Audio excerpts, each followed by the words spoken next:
The chamber was massive. It stretched higher than any building Sarah Chen had ever seen on Earth. The walls glowed with soft blue light. Above her, 47 alien species sat in circular rows. They looked down at her like gods judging a small creature. Sarah stood in the center. Her hands were locked in metal restraints. The metal felt cold against her skin. She wore her Earth diplomatic uniform. The blue and white colors looked bright under the strange alien lights. She had been on trial for 3 days. The charges made her angry every time she heard them. Species insubordination, refusing to accept Earth's place, threatening galactic order, all because she said no. The Velkoth supreme leader stood from his seat.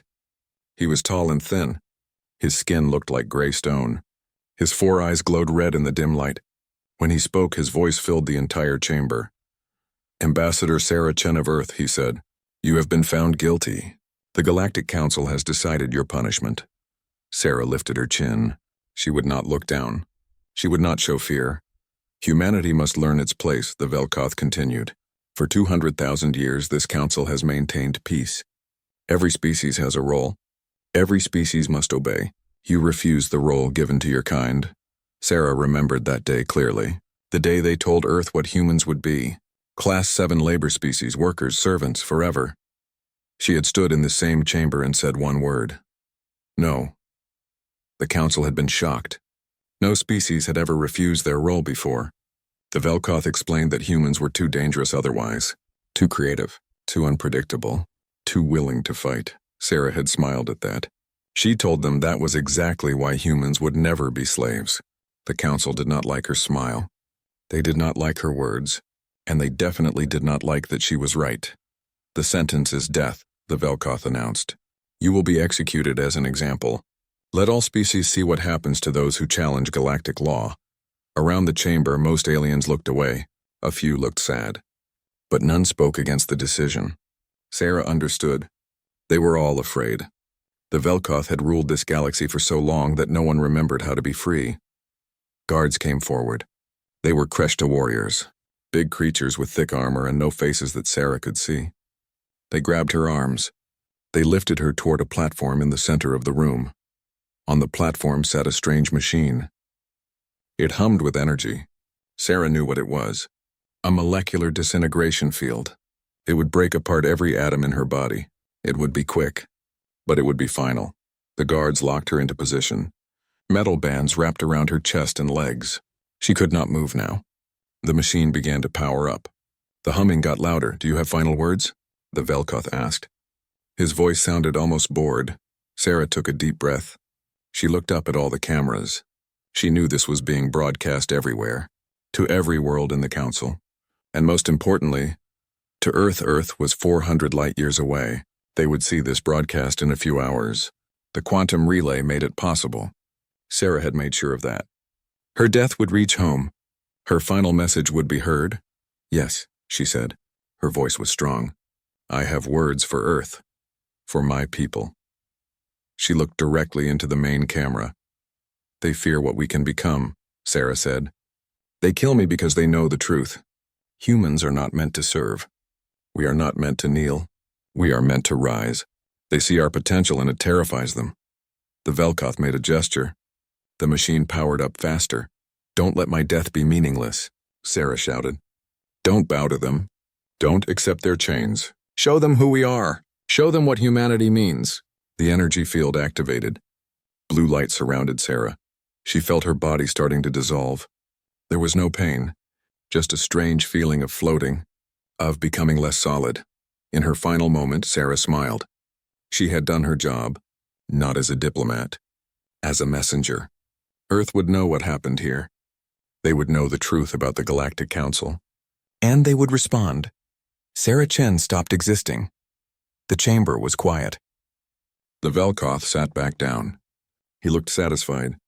He believed this was over. He thought humans would see this and become afraid. He thought Earth would submit now. He was wrong. Hidden in Sarah's uniform had been a small device. So small that the Council's scanners missed it. The device activated the moment her heart stopped. It sent out a quantum-encrypted signal. The signal traveled faster than light. It reached Earth in minutes instead of hours. The signal contained coordinates, locations. secret information that Sarah had gathered during her time at the council station. Information about hidden facilities, places where the council had been taking humans. For 15 years, humans had been disappearing from Earth's colony worlds. Small numbers, a few here, a few there.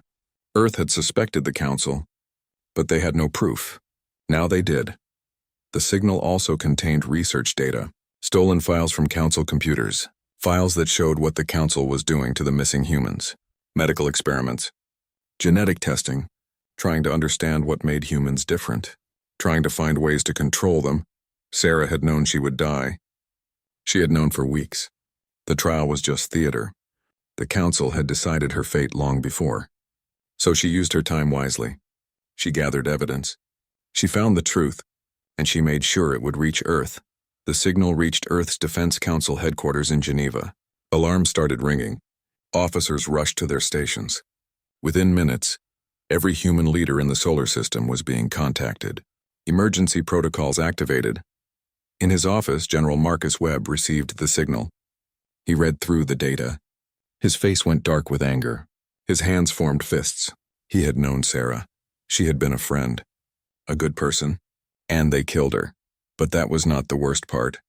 The worst part was the missing humans. The experiments. The files showed images. Humans in cages, humans being cut apart, humans screaming. Webb opened his desk drawer. Inside was a red folder.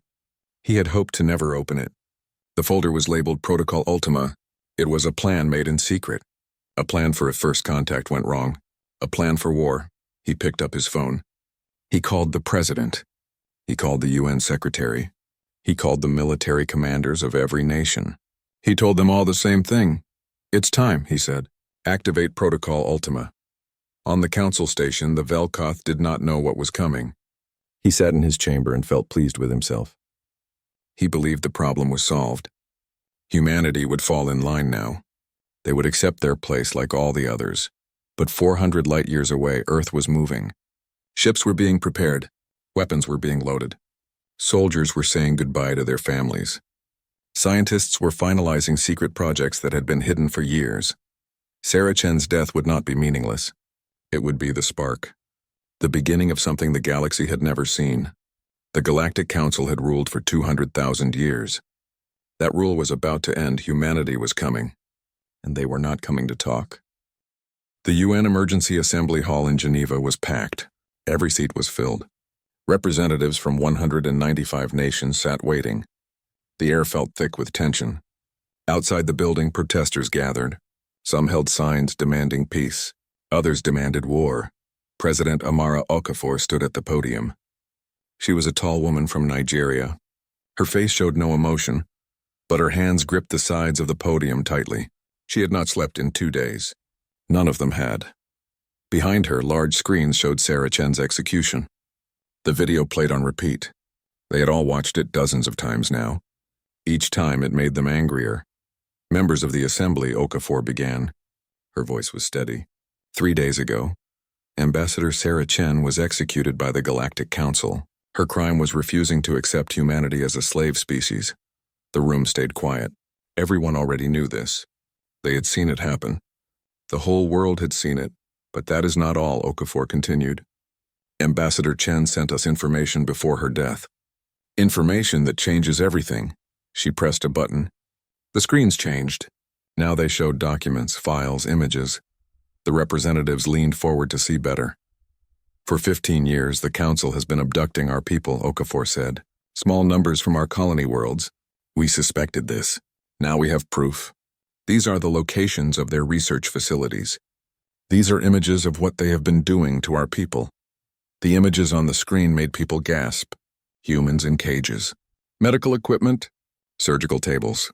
Bodies cut open. Some representatives looked away. Others stared in horror. In the front row, Dr. James Chen sat with his hands covering his face. He was Sarah's brother. He had begged her not to take the ambassador position. He had warned her the council could not be trusted. She had gone anyway. She said someone had to stand up for Earth. Now she was dead, and James had to look at images of what the council did to humans. His hands shook with rage. The question before us is simple, Okafor said. How do we respond? A man stood up. He was Ambassador Yuki Tanaka from Japan. He was old and respected. "We must try diplomacy first," he said. "War with the Council would be suicide. They have thousands of worlds, millions of ships. We have been in space for only 23 years. We cannot win a war against them." Other representatives nodded. They agreed. Fighting was foolish, but then another person stood. It was General Marcus Webb. He wore his military uniform. His chest was covered in medals. He had fought in 3 wars on Earth. He knew about combat. He knew about winning against larger enemies. "Ambassador Tanaka is right about one thing," Webb said. "We cannot win a traditional war, but we do not need to fight a traditional war." He walked to the front.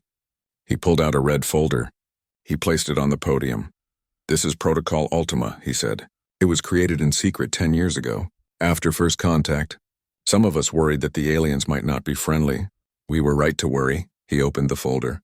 Inside were documents, plans, designs. "For 10 years we have been preparing," Webb explained. "We built weapons. We trained soldiers. We developed technologies that the Council does not know about. We prepared for the worst, and the worst has happened." He pressed buttons on the podium. New images appeared on the screens. Warships, weapons, soldiers in advanced armor. "We have a fleet," Webb said, "hidden in deep space. Colony ships that we converted into warships. The Council thinks we have 12 ships. We actually have 200. We have quantum disruption missiles. We have AI-controlled drone swarms. We have biological weapons designed specifically for Council species." The room erupted. People shouted questions. Some were excited. Others were angry. How could Earth build such things in secret? Who authorized this? Why were they not told? President Okafor raised her hand. The room went quiet again. "A small group of us knew," she said. "Military leaders, intelligence chiefs. We kept it secret because we hoped to never use it. We wanted peace, but we also wanted to be ready. Now I'm glad we prepared." Dr. James Chen stood up. His eyes were red from crying, but now his face showed only anger. "I want to add something to the presentation," he said. His voice was cold. "I'm a xenobiologist. I study alien life. For the past 5 years, I have been studying Council species, learning their biology, finding their weaknesses." He walked to the front and connected his tablet to the display. "The Velkoth breathe methane," he said. "Their lungs cannot process oxygen. The Kreshta need high-pressure environments. The Thalians cannot survive in cold temperatures. Every species has weaknesses. I have documented all of them. More images appeared. Biological charts, chemical formulas, weapon designs. I can create targeted biological agents," James said.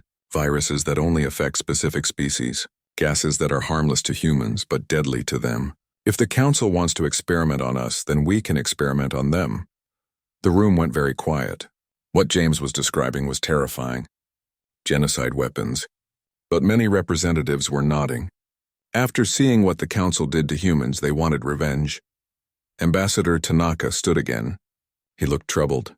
"If we do this, we become monsters," he said quietly. "We become like them. Is that who we want to be?"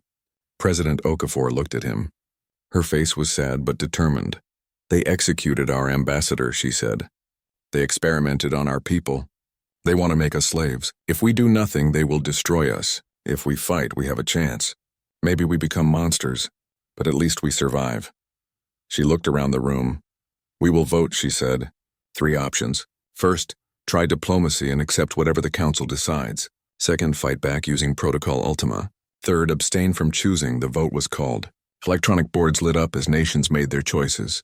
The process took only minutes. When it was done, the results appeared on the screens. Diplomacy, 2 votes. Protocol Ultima, 147 votes. Abstain, 46 votes. The decision was clear. Earth would fight. President Okafor stood at the podium again. She looked tired. She looked sad. But she also looked determined. "Then it is decided," she said. "General Webb, you have authorization to activate Protocol Ultima. Dr. Chen, begin preparation of your biological weapons. All nations, prepare your militaries." "We go to war," Webb saluted. James nodded. Around the room, representatives stood. Some looked afraid. Others looked ready. All of them knew this would change everything. In the communications center below the assembly hall, Technicians prepared a message. It would be broadcast on all frequencies. Every species in the galaxy would hear it. The Council would hear it. The message was simple. President Okafor herself recorded it. Her voice was calm but firm. To the Galactic Council and all member species, humanity has received your message. You executed our ambassador. You abducted and experimented on our people. You demanded we become slaves. We refuse. By unanimous decision of Earth's governing bodies, the Galactic Council is hereby declared an existential threat to humanity. Protocol Ultima is now active. This is not a negotiation. This is an extermination. You had 200,000 years of peace. That peace is over. Humanity is coming. The message was sent. It traveled faster than light through the quantum relay network. Within hours, every world in the galaxy would hear it. In deep space, far from Earth, the hidden fleet received the activation codes. 200 warships powered up their engines. Weapon systems came online. Soldiers checked their equipment. The fleet began to move. On Earth, factories switched to wartime production. Scientists worked around the clock. Recruitment centers opened in every city. Young men and women lined up to join the military. Everyone wanted to fight. Everyone wanted revenge for Sarah Chen. General Webb stood in the command center. He watched as status reports came in. Everything was proceeding as planned. The first targets were already selected. The first strikes would happen in 72 hours. He thought about Sarah. He had known her since she was young. She had been his friend. He had tried to talk her out of becoming an ambassador. She went anyway. She was brave. Too brave, now she was dead. But her death would mean something. It would be the spark that freed humanity. The spark that brought down the Council. Webb picked up a photo from his desk. It showed him and Sarah at her graduation from the Diplomatic Academy. She was smiling. She looked so hopeful. She believed in peace back then. He put the photo in his pocket. "I promise you, Sarah," he said quietly. "Your death will not be meaningless. We will make them pay. All of them." Then he turned to his officers. "Prepare for the first strike," he ordered. "Target the Council fortress at Kepler 442. Weapon, kinetic kill vehicles. We show them what humans can do. We show them that we are not prey. We are predators." The war had begun. The Council fortress at Kepler 442 was considered unbreakable. It had stood for 30,000 years. The station was massive, built from materials harder than diamond. Shields protected it from any weapon the Council had ever faced. 10,000 soldiers guarded it. A fleet of 500 warships patrolled nearby. The fortress commander was a Velkoth named Krivan. He sat in his command center, watching reports from across the galaxy. The human declaration had caused panic. Many species were demanding answers.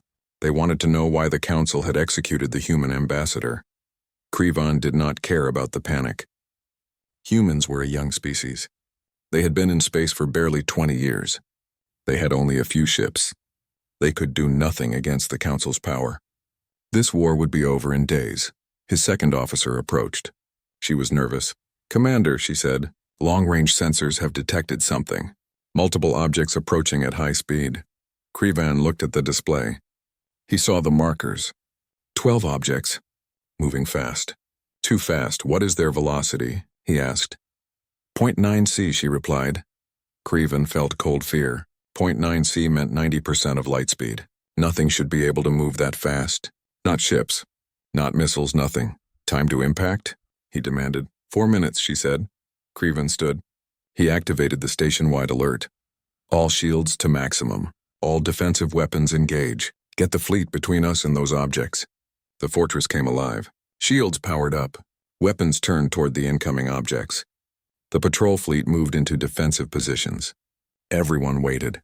The objects were not ships. They were chunks of metal, dense heavy metal. Each one weighed several tons. They had no engines, no guidance systems. They were just metal moving at impossible speed. The fleet opened fire. Energy beams struck the objects. Some shattered, but most kept coming. There were too many, and they were too fast. The first object hit a Council warship. At 0.9c, the metal had more energy than any bomb. The warship exploded. It simply ceased to exist. One moment it was there. The next moment only debris remained. 3 more objects hit 3 more ships. 3 more explosions. The fleet scattered, trying to avoid the incoming metal. Krivan watched in horror. This was not a battle. This was an execution. 8 objects remained. They were heading straight for the fortress. The defensive weapons fired. They destroyed 2 objects. Then 3 more. 3 objects got through. The first one hit the shields. The shields held for exactly 1 second. Then they failed. The object continued through. It struck the outer hull. The explosion was massive. It tore through 5 levels of the station. Thousands died instantly. Alarms screamed. Fire spread. Atmosphere vented into space. The second object hit moments later. It punched through the damaged section and struck deeper. The station's power core took damage. Lights flickered. Systems failed. The third object hit the command center. Krivan had one moment to understand what was happening. Then everything was fire and darkness. The fortress at Kepler 442 did not explode, but it was dead. No power, no shields, no weapons. Just a broken hulk floating in space. Of the 10,000 soldiers, only 3,000 survived. The patrol fleet had lost 30 ships. The attack had taken 6 minutes from detection to end. Across the galaxy, council leaders received reports of the attack. They could not believe what they were reading. The fortress had been destroyed, but humans had no weapons that could do such damage. How is this possible? Then the reports started coming in from other systems. Human attacks, everywhere, all at once. At the mining colony of Zeta 9, human ships appeared without warning. They did not look like warships. They looked like cargo vessels. But when council forces approached, the cargo ships opened fire. Missiles poured out. Not normal missiles. These ones were smart. They dodged defensive fire. They split into smaller missiles. Each one found a target. The colony's defenses lasted 15 minutes. Then the human ships landed troops. The soldiers wore powered armor. They moved fast. They fought with tactics the council had never seen. They used cover. They used deception. They worked in small teams that supported each other. The council garrison fought bravely, but they had trained for honor combat. One-on-one. Fair fights. The humans did not fight fair. They ambushed. They set traps. They attacked from unexpected angles. The garrison surrendered after 2 hours. The humans took them prisoner. Then they found what they were looking for. A hidden research facility, underground. In the facility were 37 humans, prisoners, test subjects. The rescued humans told terrible stories, experiments, surgery without pain medicine, tests to see how much damage humans could survive. Some had been there for years. The human commander recorded everything. She sent the recordings back to Earth, and she sent them to every news network in the galaxy. Within hours, billions of aliens saw what the council had been doing.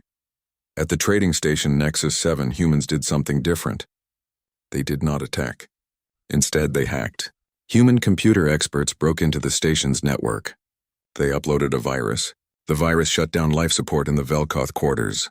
Only the Velkoth quarters. The Velkoth on the station suffocated. 200 of them. Meanwhile, all other species were fine. Their quarters worked normally. The message was clear. Humans could kill specific targets. They could reach anyone. Anywhere. But the most shocking attack came at the diplomatic world of Harmony Prime. The planet was neutral. It had never been attacked in 10,000 years. Council diplomats from every species lived there in peace. Human ships appeared in orbit. But they did not fire weapons. Instead, they broadcast a message. The message was simple. All non-Velkoth diplomats had 1 hour to evacuate. After that, the planet would be destroyed. Most diplomats fled. They did not want to die for the Velkoth. The Velkoth diplomats called for help. They demanded the council fleet come to protect them. But the fleet was scattered. Too many attacks. Too many places needing defense. After 1 hour, the human ships attacked. They did not use kinetic weapons. They used something else. Biological weapons. A virus designed specifically for Velkoth biology. The virus spread quickly. It attacked the methane-breathing systems of the Velkoth. Every Velkoth on the planet became sick. Within days, most died. Other species on the planet were not affected at all. The council was horrified. Biological weapons were illegal. They had been banned for 50,000 years. No species had used them since the ancient wars. But humans had used them, and they made it clear they would use them again. They broadcast another message. Any species that helped the Velkoth would be next. Any world that harbored Velkoth leaders would be targeted. The council met in emergency session. The chamber was chaos. Species were shouting at each other. Some demanded they surrender to Earth. Others wanted to fight harder. Many were angry at the Velkoth for starting this war. A young delegate from the Thalian collective stood up. Her name was Vesari. She was only 30 years old. Young for a diplomat, the Velkoth lied to us, she said. Her voice was clear and strong. They told us humans were dangerous, that they needed to be controlled. But the truth is the Velkoth were afraid of losing power. They have ruled this council for too long. They have suppressed all of us. The Velkoth supreme leader stood. He was furious. You speak treason, he shouted. The Velkoth have protected this galaxy for millennia. We maintain order. We keep peace. Vesari looked at him. She was not afraid. You keep control, she said. Not peace. You executed a diplomat for refusing to make her people slaves. You experiment on sentient beings. You suppress anyone who questions you. The humans are right. You are the threat. Not them. Other delegates started to agree. More stood up. Species that had been silent for centuries found their voices. They spoke about Velkoth abuses, about suppression, about fear. The Velkoth realized they were losing control. They called for a vote to deploy their ultimate weapon, the Purge. The Purge was ancient. It had been used only 3 times in galactic history. Each time it had exterminated an entire species. It worked by sterilizing every world a species inhabited. No survivors. No chance to rebuild, the vote was called. Most species voted no. They did not want genocide, but the Velkoth had special privileges. Ancient rights. They could deploy the Purge without full council approval if they claimed an existential threat. They claimed the threat. They activated the Purge. Vesari watched in horror as the Purge weapon was prepared. She knew what this meant. The humans would be erased. Every man, woman, and child, Earth, all the colonies. All of them would die. She made a decision. She could not let this happen. She left the council chamber.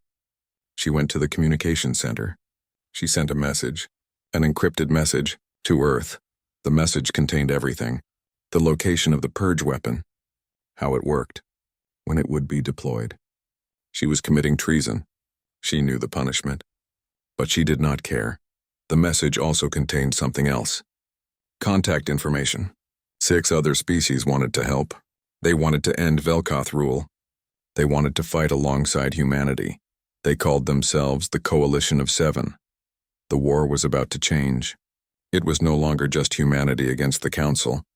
Now it was a rebellion, a revolution, and the Velkoth were losing. 2 years had passed since Sarachen's execution. The war had spread across the galaxy like fire. Every day brought new battles. Every week brought more death. The numbers were staggering. Billions had died. Entire worlds had been destroyed. Earth itself was now under siege. A massive council armada surrounded the solar system.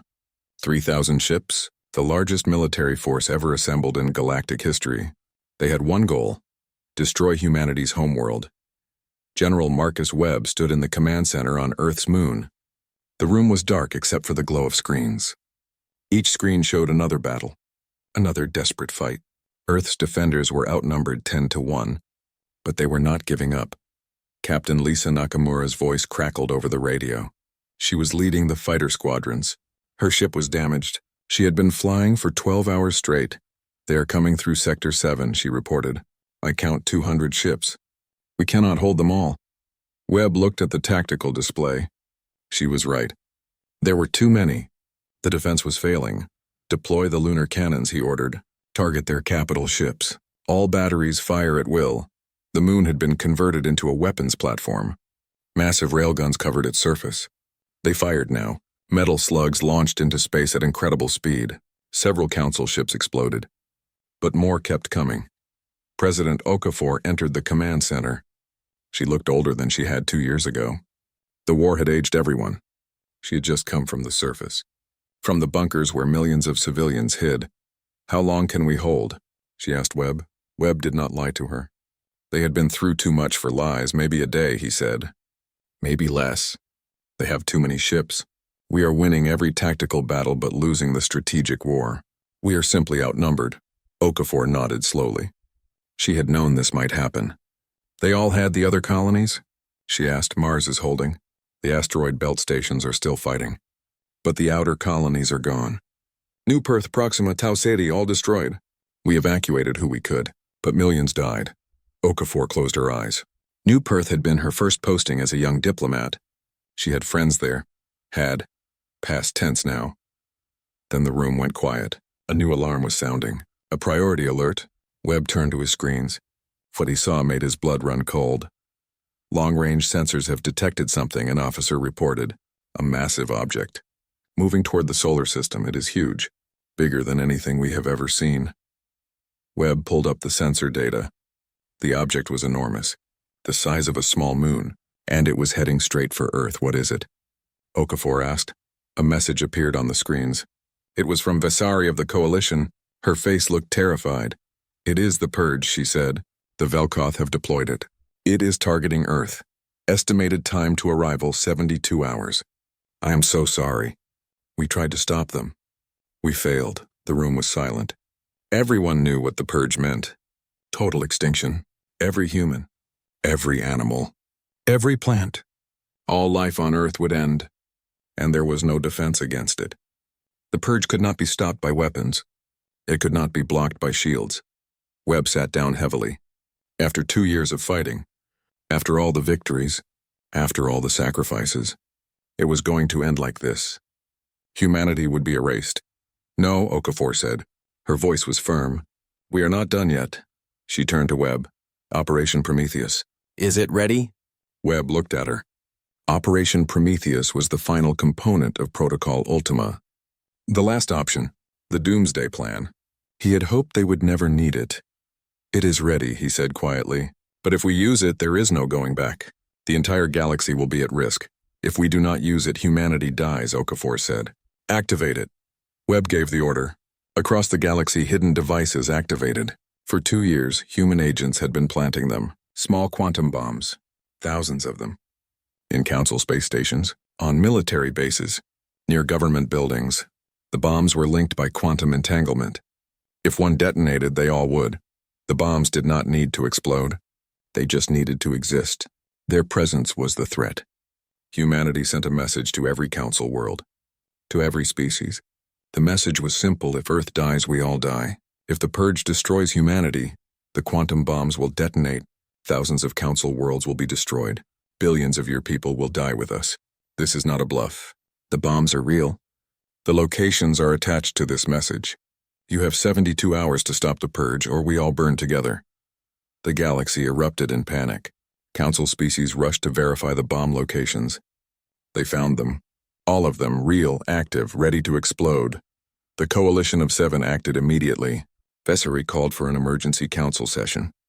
Species that had been afraid to speak now found their courage. They had to. Their own survival was at stake. The Velkoth Supreme Leader refused to attend. He stayed in his fortress. He believed humanity was bluffing. He believed they would not dare destroy innocent worlds. He was wrong. 60 hours before the Purge arrived at Earth, Captain Lisa Nakamura volunteered for a suicide mission. She would take a small ship, fly to the Purge, and try to destroy it from the inside. It was impossible. The Purge had shields, weapons. It would kill her before she got close. But she was not alone. The Coalition sent ships. Vasari herself came. She brought warriors from 6 species. They would create a diversion. Give Nakamura a chance. The battle was brutal. Coalition ships attacked the Purge from all sides. The Purge's automated defenses destroyed them one by one, but they kept coming. They kept fighting, buying time. Nakamura flew through the chaos. Her ship was tiny, fast, hard to target. She dodged weapons fire. She weaved through explosions. She got close. Closer than anyone thought possible. She found the entry port. A small opening. Just big enough. She flew inside. Inside the Purge, everything was dark. Ancient machinery hummed. The weapon was old, powerful, evil. Nakamura landed her ship. She got out. She carried explosives.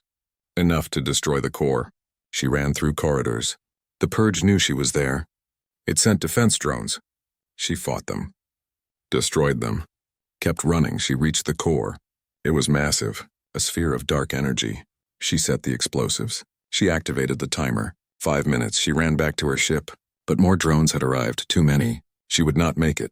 Her radio crackled. It was Vasari. "We see you," the alien said. "We are coming." "Hold on." Coalition fighters burst into the purge. They destroyed the drones. They cleared a path. Nakamura run. She reached her ship. She launched. The explosives detonated. The purge shook. Then it began to tear apart. The dark energy core destabilized. It imploded. The entire weapon collapsed into itself. Then it exploded. The explosion was visible from Earth. In the command center, Webb watched the purge disappear from sensors. Around him, people were cheering, crying, hugging each other. Earth was saved, but the war was not over. The Velkoth still ruled. They still had armies, ships, weapons. Then Dr. James Chen entered. He had been working in his laboratory for months. He looked tired, but also satisfied. "It is ready," he said. Webb knew what he meant. The final weapon. The thing James had been creating. The Cascade virus. Not James had spent 2 years studying Velkoth biology. He had created a virus. Not a killing virus. Something different. Something worse. The virus would make the Velkoth dependent. It would alter their metabolism. They would need regular doses of a specific protein to survive. A protein only humans could make. They would become slaves, biologically enslaved, forever dependent on humanity for survival. Webb looked at the virus samples. Small vials, clear liquid. So simple looking, but so terrible in what they represented. "Are you sure about this?" he asked James. James nodded. His eyes were cold, hard. "They killed my sister. They experimented on our people. They tried to make us slaves. Now they will understand what that feels like, and they will have a choice. Submit or die. The same choice they gave us." President Okafor made the final decision. She authorized the deployment. The virus was loaded onto missiles. The missiles were launched. They targeted Velkoth Prime, the homeworld of the species that had ruled the galaxy for millennia. The missiles penetrated the atmosphere. They released the virus. It spread quickly. Within days, every Velkoth on the planet was infected. Humanity broadcast one final message. To the Velkoth, to the Council, to the galaxy, you have a choice. Surrender now. Accept our terms. Work with us to build a new government, a fair government, or refuse, and die slowly as your metabolism fails. The choice is yours. You have 24 hours to decide. The galaxy held its breath and waited for the answer. The 24 hours passed slowly. The entire galaxy waited. Would the Velkoth surrender, or would they choose death? In the Velkoth capital city, the ancient leaders met. They were old. Some had lived for thousands of years. They had ruled the galaxy longer than most species had existed. Now they faced a choice that terrified them. The supreme leader spoke first. His voice was weak. The virus was already affecting him. "We cannot surrender," he said. "We are the Velkoth. We do not bow to anyone, especially not to a species that has existed for barely a moment. We choose death. Death with honor." Many of the old leaders agreed. They would rather die than submit. They had lived long lives, powerful lives. Better to end it with pride than continue as slaves. But then a young Velkoth stood. Her name was Shrivel. She was only 40 years old, young by Velkoth standards. She had not wanted this war. She had voted against executing the human ambassador. "What about us?" she asked. "The young ones. We did not make the decisions that led to this war. We did not order experiments on humans. We did not deploy the purge. Why should we die for your mistakes?" The supreme leader glared at her. "You would submit to slavery?" he demanded. "You would shame our entire species?" Srival looked at the old leaders. She saw their pride, their stubbornness, their refusal to accept that the galaxy had changed. "You had your time," she said. "You ruled for millennia. You kept the galaxy under your control. But you ruled through fear, through suppression. The humans showed us that there is another way. Maybe it is time for us to learn." Other young Velkoth stood with her. Hundreds of them, then thousands. They did not want to die for the pride of the old leaders. They wanted to live, to change, to be part of a new galaxy. The old leaders saw they were outnumbered. They made their choice. That night they gathered in the ancient temple. They performed the ritual of final honor. They took poison. By morning, every Velkoth leader over 1,000 years old was dead. The young Velkoth sent a message to Earth. They would surrender. They would accept human terms. They would help build a new government. They asked only one thing, that humanity provide the protein they needed to survive, that humanity show mercy. President Okafor received the message. She was in the ruins of what had been Geneva. The city had been hit during the siege. Millions had died. She stood in the rubble and read the Velkoth surrender. General Webb stood beside her. He looked at the destroyed city. At the bodies still being recovered, we won, he said. But at what cost? Okafor did not answer right away. She thought about Sarah Chen, about the billions who had died, about the worlds destroyed. The war had cost so much. We did what we had to, she finally said. They gave us no choice. But now we have a choice. We can become the monsters they feared, or we can show them who we really are. She sent a response to the Velkoth. Humanity would provide the protein. The Velkoth would live. But things would change. The council would be dissolved. A new government would be formed. The Free Species Compact. Every species would have equal voice, equal rights. No more suppression. No more fear. The message went to every world. The war was over. A new era was beginning. Vasari of the Thalian Collective was chosen to lead the formation of the new government. She worked with human diplomats, with the Coalition of Seven, with representatives from hundreds of species. It took months, but slowly a constitution was written. Laws were established. A democracy was born. The date of Sarah Chen's execution was declared Liberation Day, a holiday across the galaxy, not to celebrate her death, but to remember why they fought, to remember the cost of freedom. A memorial was built on Earth in the ruins of Geneva, a tall tower made of white stone. On it were carved the names of every human who died in the war. Millions of names. At the top was Sarah Chen's name, first among equals. General Webb attended the dedication ceremony. He was old now. The war had aged him. He walked with a cane, but he stood straight as he looked at the memorial. So many names, President Okafor said beside him. So many dead, Webb nodded. He thought about the orders he had given, the weapons he had deployed, the billions who died because of his decisions. I see their faces, he said quietly, every night. Every one of them. I wonder if it was worth it. Okafor looked at him. She understood. She had made the same decisions, carried the same burden. Ask them, she said. She pointed to the crowd. Thousands of people, humans and aliens, standing together, free. Webb looked. He saw children playing, human children and alien children, together. He saw couples walking hand in hand, different species in love. He saw merchants trading, scientists collaborating, artists creating together. Maybe it was worth it, he said. Dr. James Chen also attended the ceremony. He stood apart from the crowd. He had not spoken to many people since the war ended. He had done terrible things, created terrible weapons. The Cascade virus haunted him. After the ceremony, he returned to his laboratory. He gathered every sample of the virus, every file, every piece of research. He burned it all, every last trace. Then he wrote a letter to humanity, to the galaxy. He confessed what he had done. He explained why, and he made a vow. Never again. Humanity would never create such weapons again. The knowledge would die with him. Some called him a hero. Others called him a monster. He called himself neither. He was just a man who had lost his sister. A man who had sought revenge. A man who now had to live with what he had done. Captain Lisa Nakamura became a celebrity. The pilot who destroyed the Purge. The woman who saved Earth. People wanted to meet her, hear her story, make her a legend. But Nakamura did not want to be a legend. She had nightmares about the war, about the people she killed, about the friends she lost. She left the military. She became an ambassador. She worked to build bridges between species, to prevent another war. She often met with Vasari. The two had become friends. They had fought together, saved each other's lives. Now they worked together to build peace. Years passed. The Free Species Compact grew stronger. More species joined. Democracy spread. The old ways were forgotten. The young grew up in a galaxy where all species were equal, where freedom was normal. But the old generation never forgot. They remembered the war, the death, the cost of freedom. They made sure the next generation remembered too, through schools, through memorials, through stories. Sarah Chen became a symbol, not just for humanity, for all species. The person who said no, who refused to accept slavery, who died for what she believed.